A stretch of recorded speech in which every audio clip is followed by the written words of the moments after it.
사랑하는 성도 여러분, 안녕하셨어요.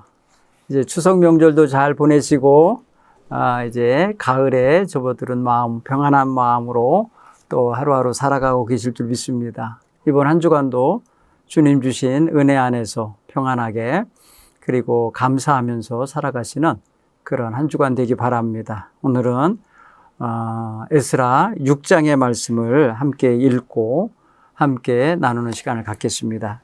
특별히 우리가 지난주에 살펴본 이야기 속에 보면은 성전 재건 공사를 잘 이루어내게 됐는데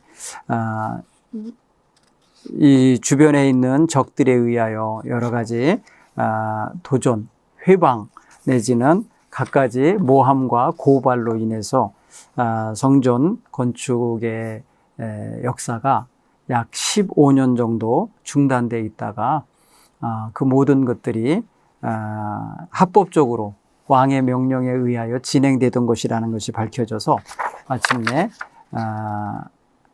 성전 건축을 재개할 수 있었고, 그리고 마침내 완성할 수 있었고, 그로 인하여 포로에서 돌아온 백성들이 정말 큰 기쁨을 다시 한번 회복하게 됐다는 이야기를 공부했습니다. 오늘은 6장을 통해서 우리에게 이제 주시는 말씀 속에서 하나님께서 어떠한 약속과 어떠한 말씀으로 인도하시는지 우리가 함께 좀 생각하는 그런 시간을 가져보도록 하겠습니다. 특별히 이스라엘 백성의 그 후기 역사 뭐랄까요, 포로 후기의 생활은 녹록지 않은 그런 현실 속에서 전개되는데, 포로에서 1차 귀환한 백성들이 사실 상당히 열악한 환경에서 그 땅을 다시금 회복시키고 일구어가는 과정을 겪어야만 했기 때문에 고생스럽고 또 많은 희생을 전제한 생활을 해야만 했어요. 그들이 안전한, 그리고 이미 정착 생활에 들어가 있었던 그 파사 제국에서의 생활을 다 이제 정리하고 다시 고토 예루살렘 땅으로, 유대 땅으로 돌아오는 것은 상당한 희생을 전제한 일이었다 생각을 해줘요. 특별히 여러분 생각해 봐요. 포로로 끌려갈 때는 강제로 끌려간 거예요. 전쟁 포로로. 그것은 마치 안 가려고 할 때 옷이 찢어지는 것처럼 그런 어떤 찢겨지는 상처와 아픔을 안고 포로로 잡혀간 거였어요. 그런데 돌아올 때는 기쁜 일이었어요. 꿈꾸는 것 같이 기쁜 일이었어요. 그래서 이국 땅, 남의 나라 땅에서 사는 것에 연연하지 않고 마치 옷을 훌훌 벗어버리고 오듯이 그곳의 생활과 문화를 벗어버리고 돌아오게 된 거예요. 갈 때는 옷이 찢어지도록 아파하면서 안 가려고 하는 그런 안타까움과 슬픔이 있고 아픔이 있었다면, 돌아올 때는 내가 이러한 이방 문화, 이방의 안정된 생활, 이방에서 사는 모든 것들에 대한 걸 훌훌 털어버리고 오는 그런 자세가 있었을 거예요. 근데 이것은요, 앞으로 있을 그들의 삶 속에 있는 고난과 가난, 또 적들의 여러 가지 위협을 감내하겠다고 하는, 감수하면서라도 그렇게 살아가겠다고 하는, 조상들의 땅을 지키며 믿음의 전통을 지키며 성전 예배를 회복시키며 살겠다고 하는 결단과 희생의 자세가 없이는 돌아올 수가 없었던 거예요. 많은 사람들이 돌아오지 않고 남았었거든요. 그런데 먼저 돌아온 사람들은 그런 면에 있어서 결단하고 희생하고 와서 헌신하는 그런 삶을 살게 된 거예요. 자, 이런 것을 생각해 보면서 1차 포로 귀환민들을 새롭게 평가해 주고 또 인정해 줘야 할 부분이 있습니다. 자, 이제 6장 오늘 1절로 22절을 먼저 읽고 6장에 나와 있는 다리오 왕이 어떤 조서를 내려서 어떻게 이스라엘 백성들을 돕고 또 성전을 짓도록 뒷받침을 해 주었는지 그것을 한번 보도록 하겠습니다. 제가 먼저 성경을 읽겠습니다. 여러분도 에스라 6장을 펼치시기 바랍니다.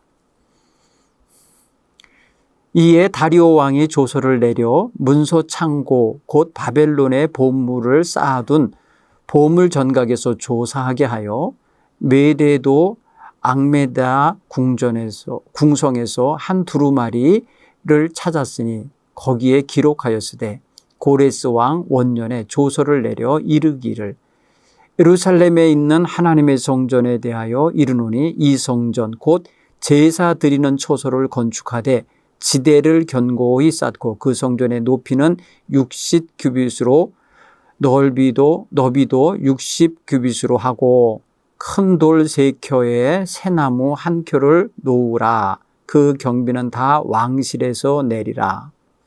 또 느부갓네살이 예루살렘 성전에서 탈취하여 바벨론으로 옮겼던 하나님의 성전 금, 은 그릇을 돌려보내어 예루살렘 성전에 가져다가 하나님의 성전 안 각기 제자리에 둘지니라 하였더라.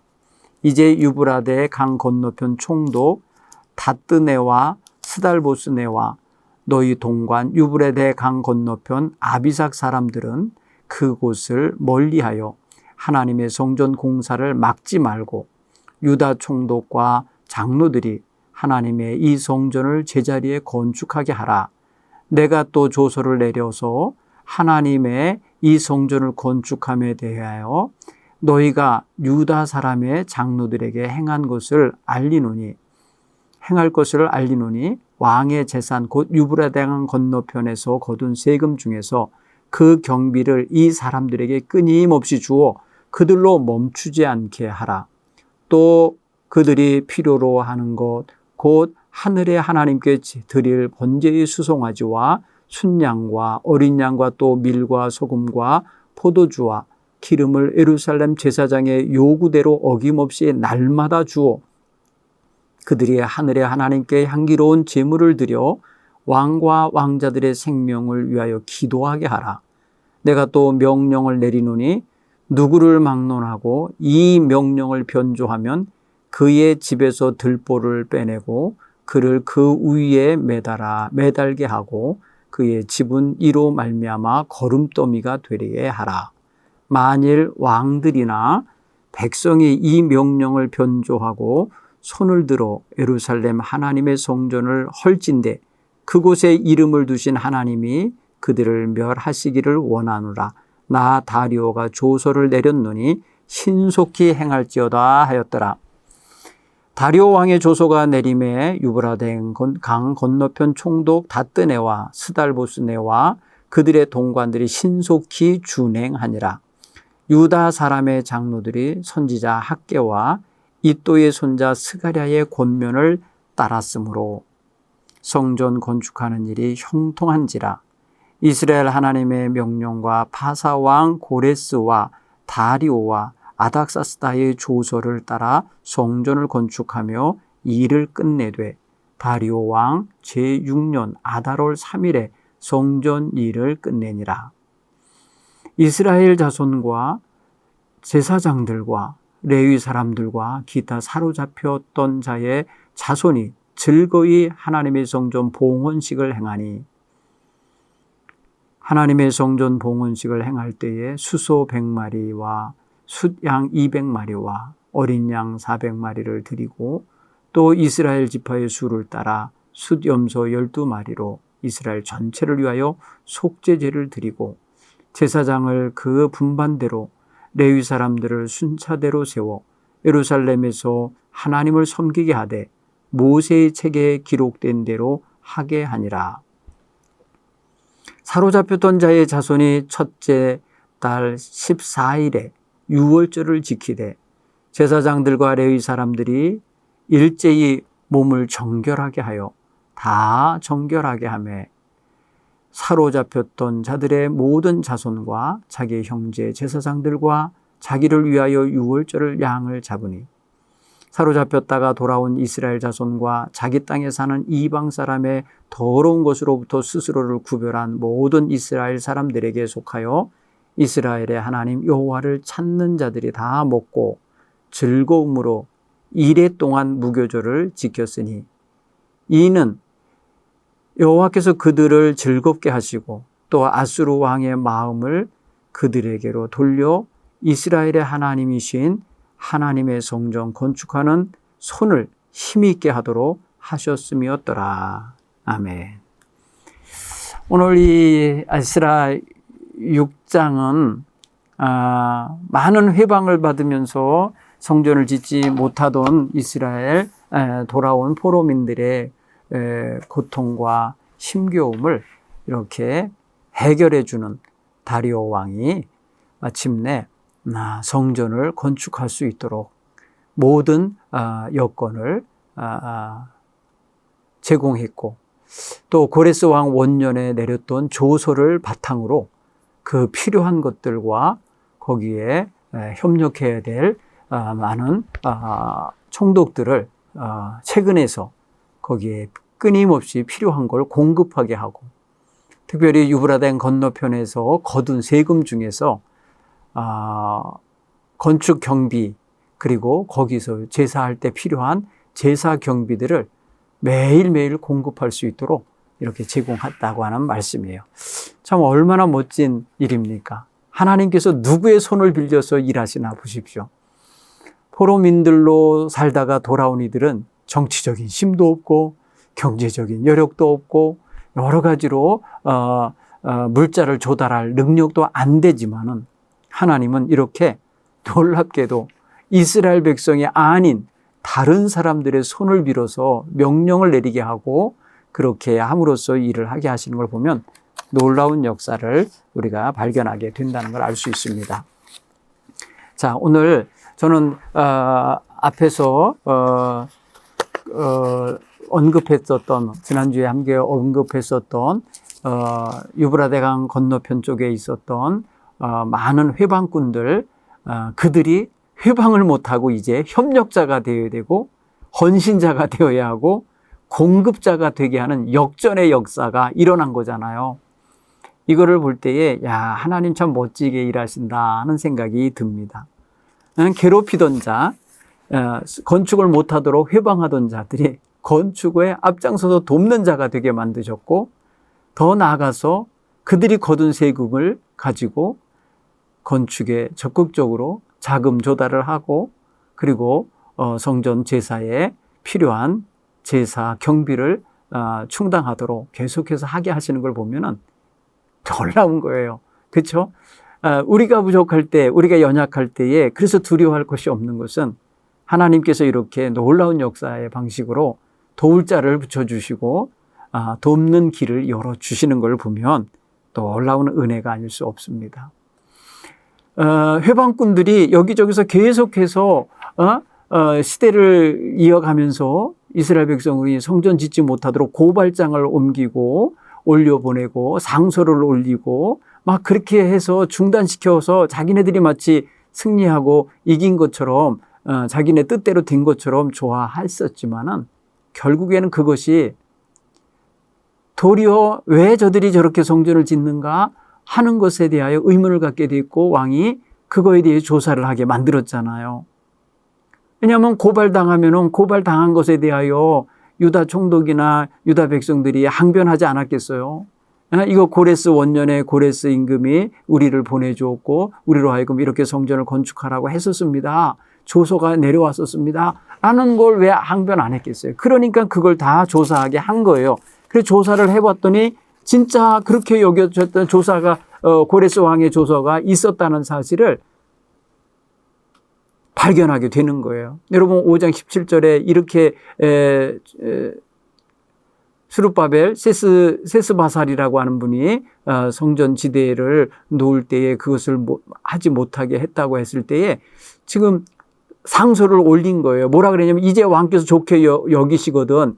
5장 17절에 그래서 바벨론에서 왕의 보물 전각에서 조사하사 과연 고레스 왕의 조사를 내려 하나님의 이 성전을 예루살렘에 다시 건축하라 하셨는지 보시고 확인해 보시고 왕은 이 일에 대하여 왕의 깊은 뜻을 우리에게 보이소서 이렇게 호소한 거 아니에요. 그래서 이에 다리오 왕이 조서를 내려서 문서를 다 찾아내라, 조사해라. 그 문서 창고를 열게 해서 거기에 쌓아둔 그 옛날 문서들을 다 확인하게 했어요. 여러분, 이게 참 문서의 힘입니다. 우리는 증거 자료라고도 할 수 있겠지만은 우리가 무슨 일에 있었든지 그냥 임의대로 행동하는 게 아니라 이렇게 근거 있게 자신들이 행동하는 것에 대한 근거를 가지고 행동할 때 힘을 얻어요. 무턱대고 하면 안 되죠. 그렇죠? 왜냐하면 그건 반역 행위가 될 수밖에 없었고 무턱대로 할래야 할 수도 없는 거죠. 그렇죠? 왜냐하면 거기 다 눈 뜨고 쳐다보고 있는 총독들도 있고 적들, 외적들도 있는데 어떻게 할 수 있겠어요? 그런데 오늘 성경을 보면은 이들이 당당하게 요구한 거예요. 조사해 보라고. 고레스 왕이 우리에게 조서를 내려서 그렇게 하라고 명하였기에 하는 겁니다. 여러분, 이게 정부라는 것은 역대 정부 있잖아요. 아직 정권이 교체돼서 그 정권을 이어받고 있는 그런 정부는요, 자신들이 결정한 것, 자신들이 제시한 프로젝트는 계속해서 이어서 해나가야만 맞는 거예요. 같은 정부이면서 대를 잇는 정부인데 앞에 있는 정부가 했던 일을 완전히 다 무시하고 다 중단시키는 건 이거는 안 좋은 일이에요. 그러면 국력 낭비고 그거는 정통성이 점점 잃어가는 게 되거든요. 오늘 다리오 왕은 고레스 왕이 바벨론을 멸망시키고 세운 파사 제국의 임금 중에 한 사람이에요. 그 초대 임금인 고레스가 그렇게 명령을 한 거기 때문에 그 대를 이어서 왕되고 있는 그 자손은 당연히 그 위에 선대 임금이 행했던 일을 추진해내게 만들어야 맞는 거죠. 그래서 이 칙령은 그런 면에서 왕의 도장이 찍혀 있는 아주 합법적인 거고 왕의 권위가 담겨 있는 거거든요. 근데 권위가 있는 그 문서를 이런 사람들이 뇌물을 주고 모함하면서 거짓으로 보고해갖고 그것을 못하게 만드는 소리를 듣고 그냥 거기에 부하내동해서 그래 하지 말라고 그래 이렇게 하고 다 중단시킨 건 이건 잘못한 거예요. 이스라엘 백성들은 정치적으로 그렇게 뛰어난 어떤 그 협착술이 없으니까 그냥 당하고 있었던 거예요. 가만히 보니까. 그런데 회방꾼들, 적들은 아주 말이에요.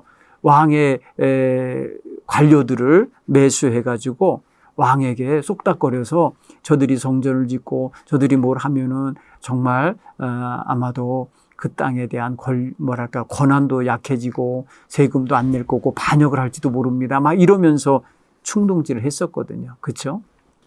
자, 오늘 이 성경을 한번 내용을 먼저 파악해 보십시다. 다리오 왕이 앙메다 궁성에서 찾은 조서와 그 내용이 뭐였습니까? 무슨 조서를 찾은 겁니까? 바로 고레스 왕의 칙령을 기록한 그 두루마리를 찾은 거예요.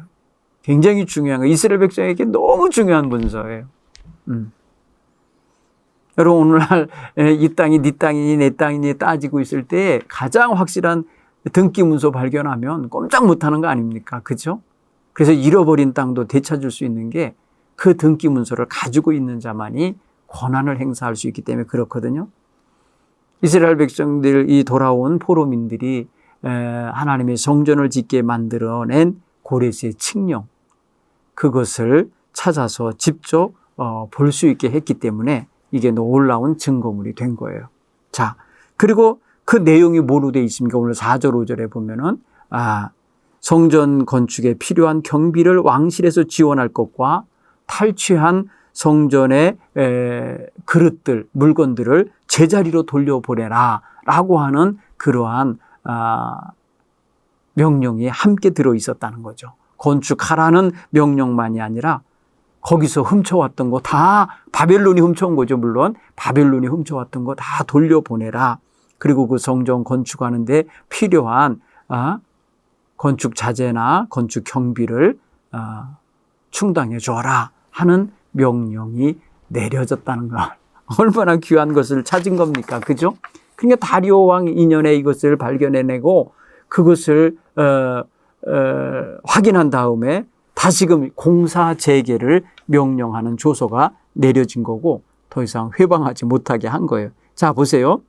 7절, 8절에 보면은 다리오 왕이 그 문서를 확인한 후에 회신을 내려보내요. 명령을 하달했어요. 그 명령 내용이 뭔가 보세요. 7절에 보십시다. 6장 7절에 보면은 하나님의 성전 공사를 막지 말아라 이거예요. 그러니까 유프레데스 강 서쪽에 있는 총독들도 다 뜨네. 스달보스네. 너희 동관들은 하나님의 성전 공사를 막지 마라.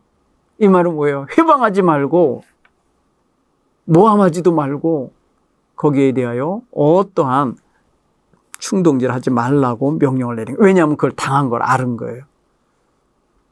그 다음에 또 어떤 명령을 내렸냐면 8절에 보세요. 내가 이 조서를 내려서 하나님의 성전을 건축함에 대하여 너희가 유다 사람의 장로들에게 행할 것을 알리노니 왕의 재산 곧 유브라데 강 건너편에서 거둔 세금 중에서 그 경비를 이 사람들에게 끊임없이 주어 그들로 멈추지 않게 하라.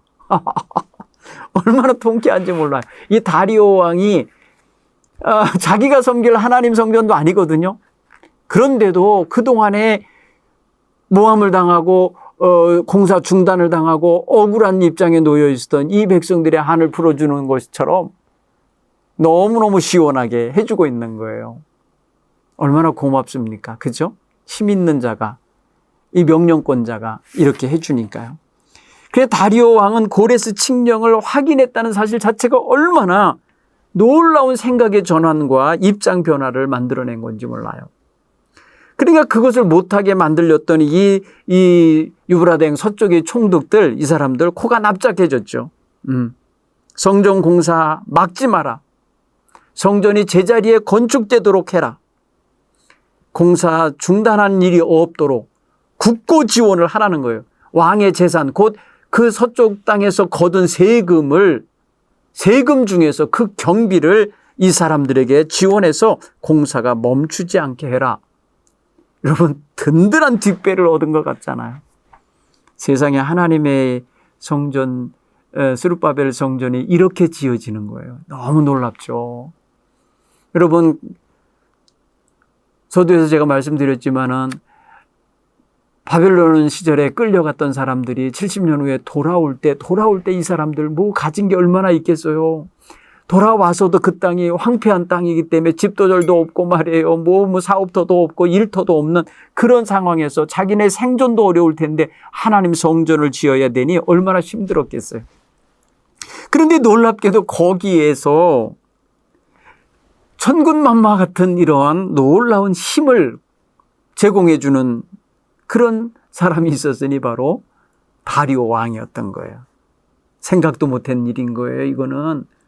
이건 사실 이렇게까지 경비를 대해주고 이렇게까지 집배가 돼줄 거라고는 너무너무 기대도 못했던 일이었을 거예요. 그러니까 얼마나 기뻤겠습니까? 다리오 왕은 누구든지 이 명령을 어길 경우에는 벌을 내리겠다고 엄청나게 큰 말을 하십니다. 그렇죠. 만약에 이거를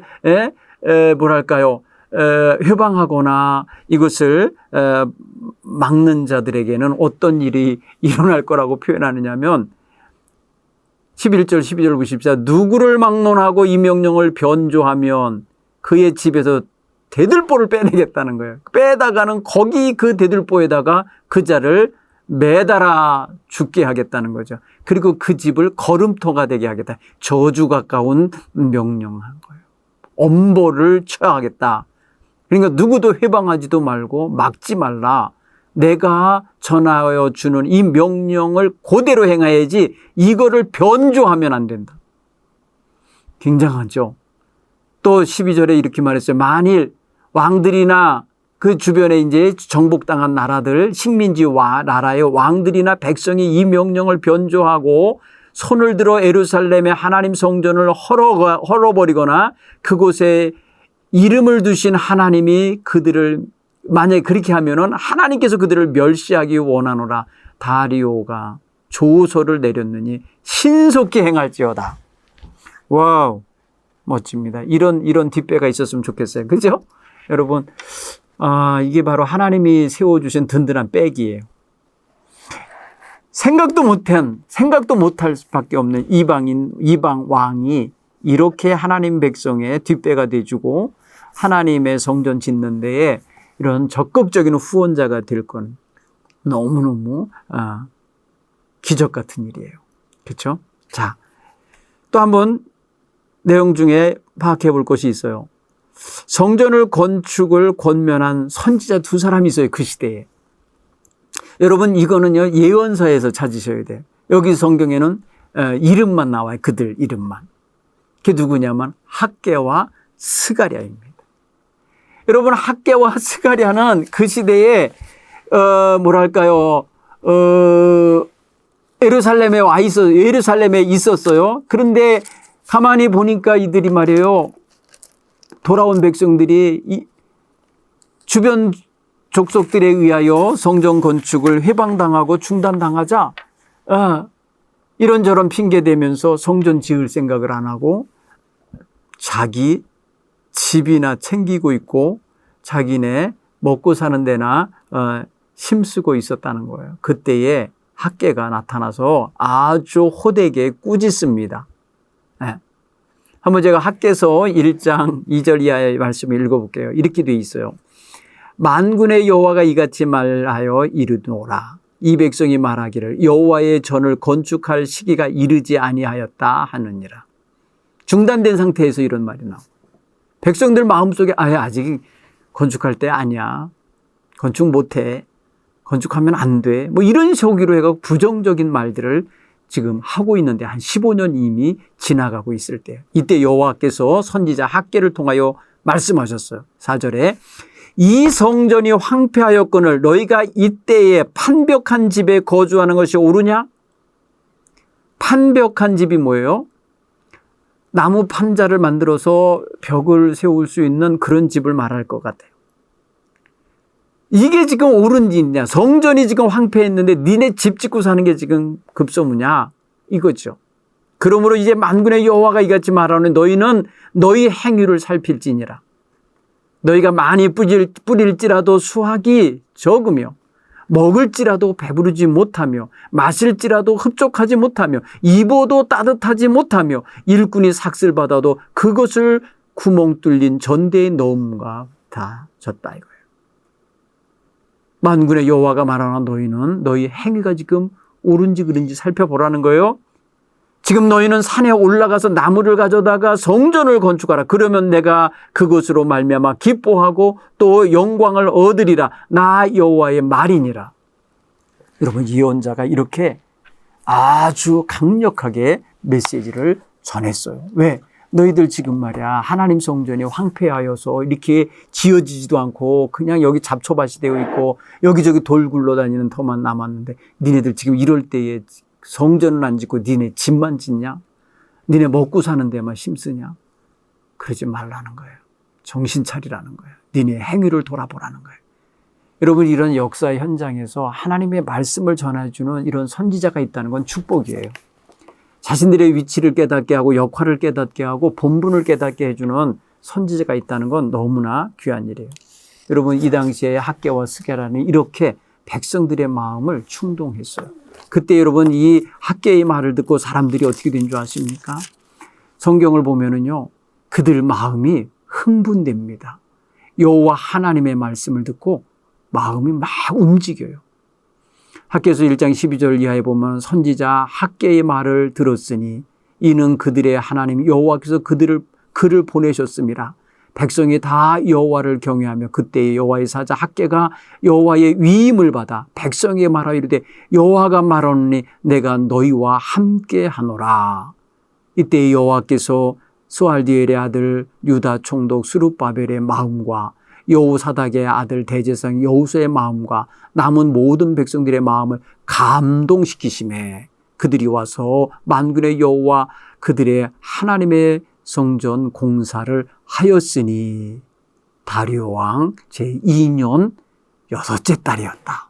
여섯째 달 2월 24일, 여섯째 달 24일이었다. 이렇게 날짜를 정확하게 박아놓고 있습니다. 여러분, 이게 바로 뭐래요? 선지자의 역할이에요. 선지자는 백성들의 삶의 방향을 잡아주는 역할을 해야 돼요. 하나님이 무엇을 원하시고 하나님이 무엇을 바라시는지를 깨닫게 해주는 역할이 바로 선지자들의 역할이거든요. 오늘 그런 면에 있어서 이 시대에도 백성들로 하여금 하나님의 역할, 하나님이 원하시는 역할을, 일을 알게 해줄 필요가 있어요. 그런데 여러분, 오늘날은 성도들이 각자 자기 마음에 원하는 소리를 먼저 듣지, 그거 따라가지, 하나님의 말씀 잘 안 따르고, 하나님의 말씀 전하는 목회자들의 말, 거의 참고도 안 하려고 하는 사람들도 있어요. 참말로 심각한 현실로 가게 되는 걸 보면 나중에 후회하면서 나중에 신방 요청해서 가서 이야기를 들어보면 전혀 의논도 없이 전혀 자기의 삶에 대한 하나님 앞에 물어보는 기도의 수간도 없이 결정하고 행동하다가 그만 많은 낭망할, 실망할 일을 겪은 다음이더라고 보면. 사랑하는 성도 여러분, 어떤 일이 있어도 우리는 하나님의 말씀을 듣고 행할 수 있기 바랍니다. 그래도 늦지 않아요. 그래도 여러분 손해되지 않아요. 우리는 그렇게 할 줄 아는 지혜가 있어야 할 줄 믿습니다.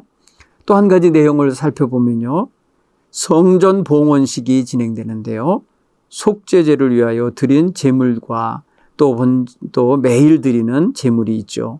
제사장과 레위인들이 그것을 행하게 되는데 한번 그거에 대한 이야기를 한번 좀 13절 이하의 말씀, 17절, 16절 이하의 말씀을 한번 보겠어요. 16절에 보면 이스라엘 자손과 제사장들과 레위 사람들과 기타 사로잡혔던 자의 자손이 즐거이 하나님의 성전 봉헌식을 행했다. 이렇게 돼 있어요. 그러면 이 봉헌식에서 이건 정말 꿈 같은 일 아닙니까? 못 짓고 15년인가 가까이 그냥 머물러 있고 다시 그 건물을 짓는데 거의 아마 5년 가까이 들어가는데 그 기간 동안에 다 이제 지어서 이제 봉헌하는 이야기가 나오는데 여러분, 다리오 왕 2년에 재개해서 공사 재개해서 다리오 왕 6년 아달월 3일 날 성전 일이 끝나거든요. 그러니까 그냥 날짜 계산을 정확하게 안 하더라도 거의 4년 이상은 이거를 성전 건축하는 일에 백성들이 동원된 거예요. 그리고 마침내 이제 완성됐기 때문에 일이 끝나니까 이제 그 다음 차례가 뭐냐면 성전 봉헌식을 하게 된 거죠. 자, 17절에 보면 하나님의 성전 봉헌식 때 행할 때에 숫소가 몇 마리라 그랬어요? 100마리. 순양이 200마리. 어린 양 400마리가 드려졌어요. 여러분, 소가 100마리, 순양이 200마리, 어린 양이 400마리. 그러면 총 벌써 이것만 해도 얼마예요? 700마리에다가 또 이스라엘 지파의 수를 따라 순염소 12마리를 이스라엘 전체를 위하여 속죄제로 드렸다. 여러분, 속죄제라는 것은요, 이스라엘 백성 율법에 이제 레위기에 보면은요, 그 모두의 기도나 예배나 삶을 하나님께 아뢰어 받아들이게 하려면 반드시 전제해야 될 제사가 있다면 속죄제예요. 왜? 이 백성들이 하나님께 예배하지 못하고 예배했을지라도 그에 합당하게 살지 못하고 죄에 물들어 살았던 삶을 가지고 있기 때문에 하나님께 온전한 예배가 되게 하려면 먼저 이런 속죄제를 드려야만 하는 거예요. 모든 예배의 전제 조건이 되는 거죠.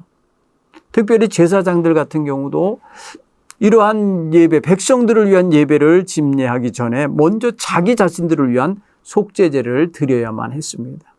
그래야만 그 예배가 하나님 앞에 정결한 예배가 되고 곧 회개한 심령, 하나님께 깨끗함을 덧입은 사람, 속죄를 받은 제사장들이 백성들을 위해서 제사를 드림이 마땅한 거죠. 굉장히 중요한 일이라고 합니다. 그래서 18절에 보면 이것이 다 뭐와 같이 된 거냐면 모세가 기록한 율법책대로, 율법책에 기록된 대로 했다고 성경은 말하고 있어요. 그러니까 결국 뭐예요?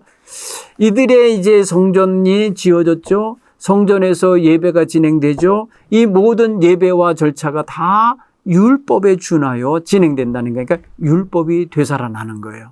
율법의 역사가 이제 다시금 시작되는 거고 하나님 성전 제사가 이제 시행되는 거예요. 왜? 그동안 수십 년 동안 성전도 없었고 성전 제사도 없었던 상태예요. 그러니까 예배 생활이 회복되는 거고 하나님의 말씀이 회복되고 있는 역사적 현실이 된 겁니다. 또한 이들이 성전을 완공하고 첫 번째 지킨 명절이 있어요. 그게 뭐냐면 유월절이에요. 사로잡혔던 자손이 첫째 달 14일에 유월절을 지켰다. 이렇게 말해요. 이제 시간적인 간격이 있을 겁니다.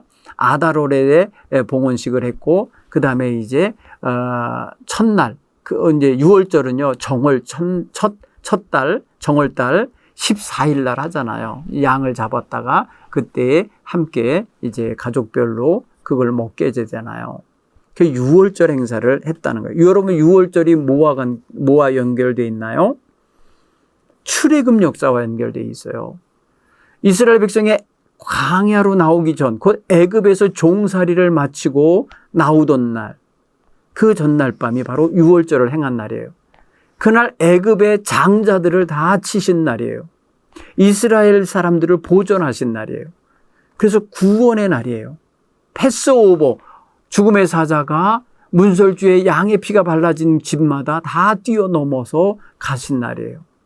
그날이 구원의 날이죠.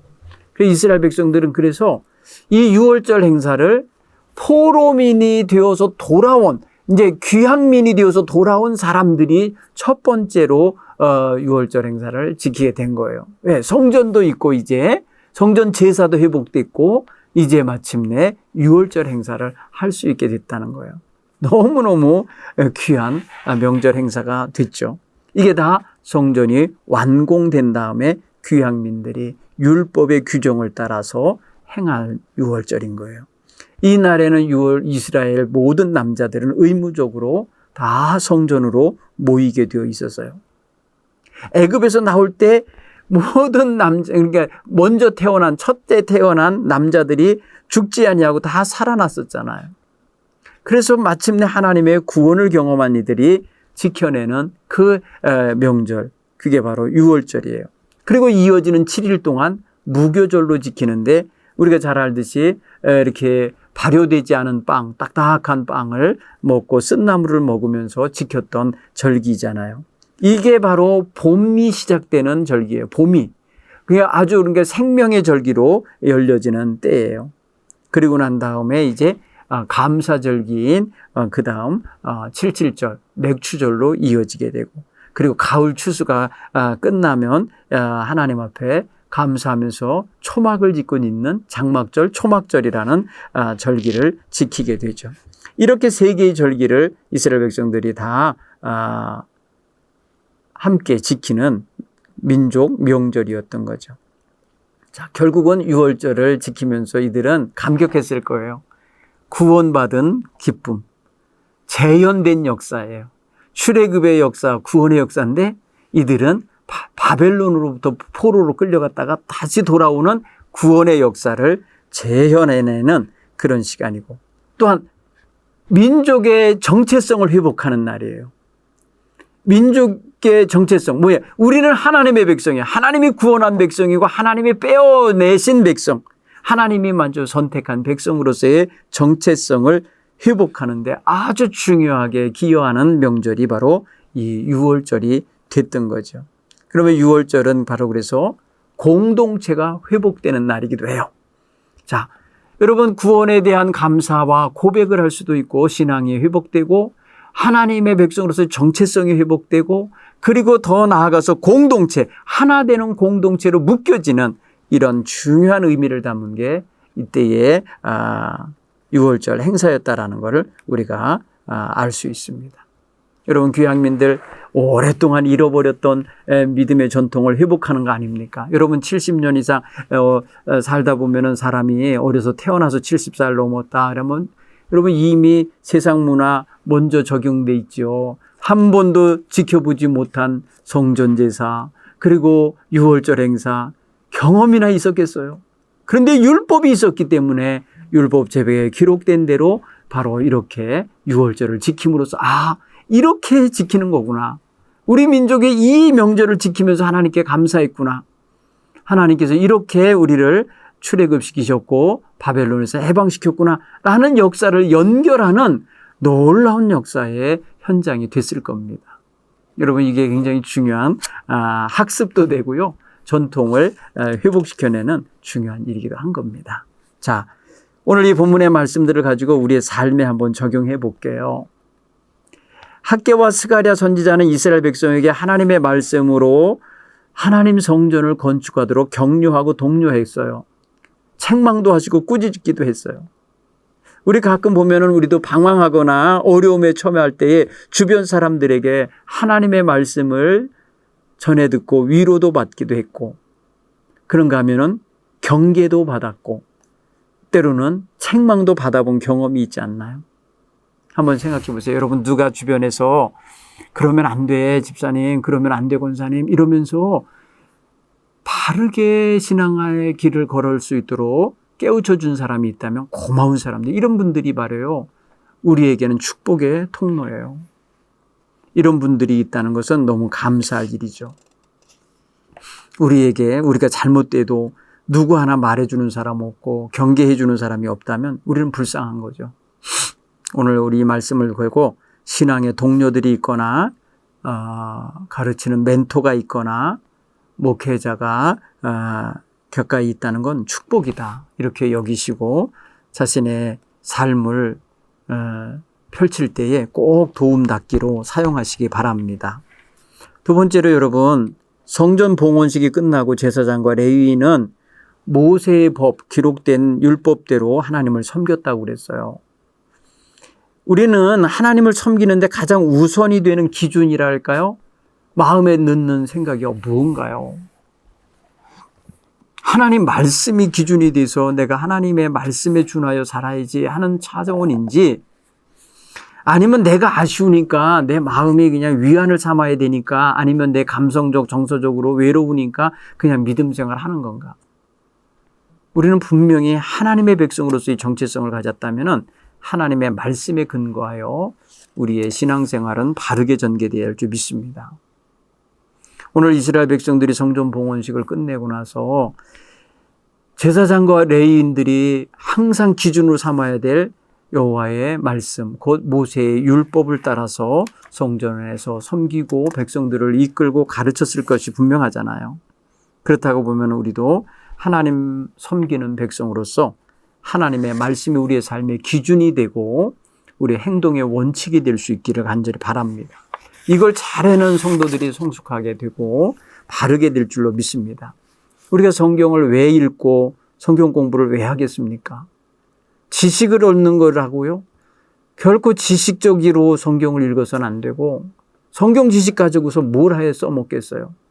성경은 지식으로서 가지면 안 되고 하나님의 말씀으로 받아 가져야 되는 거예요.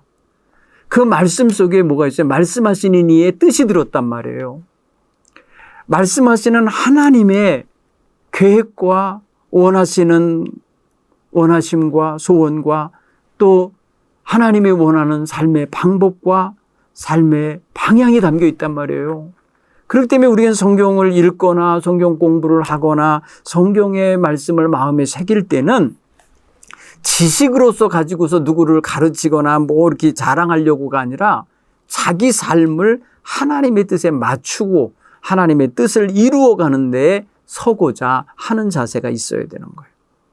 그래서 우리 그리스도인은요, 하나님보다 더 앞세운 기준은 없어야 돼요. 자기 경험, 자기 세상 지식, 자기 무슨 인생 프로젝트, 계획, 다른 사람과의 관계, 아니면 자기의 명망 높은 어떤 사회 활동, 결코 이런 것들이 우리의 삶의 기준이 되게 하면 안 돼요. 우리의 삶의 방향을 제시하고 원칙을 제시하고 가는 길을 안내하는 하나님의 말씀을 나침반으로 삼아서 항상 무엇이 옳은지, 무엇이 선한지, 무엇이 하나님을 기쁘시게 하는지를 판단하고 살아갈 수 있는 자세가 있기 바랍니다. 쉽게 말하면 하나님 앞에서 신앙생활을 우선적으로 생각하며 사시라는 거예요. 인간관계가 우선도 아니고 사업이 우선도 아니고 우리의 어떤 지식과 공로를 쌓는 데 우선하지 마시고 항상 하나님을 중심으로 섬기며 따르는 생활을 앞두고 살기 바랍니다. 그래야 사회생활하면서도 구별되고 그러면서 사회에서 나아가 성공하고 자신의 영향력과 입지를 높여가는 게 이게 바른 거예요. 마지막으로 우리 함께 또 생각해 볼 것이 있다면은 성전을 완공한 후에 귀한 민들이 지킨 유월절 절기가 있잖아요. 아까도 제가 말씀드렸지만은 이스라엘 백성들이 출애굽 전통 속에서 나온 유월절을 지키면서 그들이 신앙의 맥을 이은 거예요. 저 멀리 출애굽 공동체와 지금 여기 귀향한 이스라엘 공동체가 하나라는 거, 한 줄기에 있다는 사실을 연결하는 작업을 했어요. 결국 뭐냐면 하나님 백성으로서의 정체성을 회복하는 거요. 하나님의 선민으로서 하나님께 택함받은 백성으로서의 연결성을 갖게 되는 거고 정체성을 회복하는 거거든요. 오늘 우리가 우리의 신앙생활에 있어서 가장 중요하게 여겨야 할 이 정체성, 이것을 되찾고 이것을 확립하는 데 꼭 필요한 그러한 귀한 절기들이 있잖아요. 교회에도. 그죠?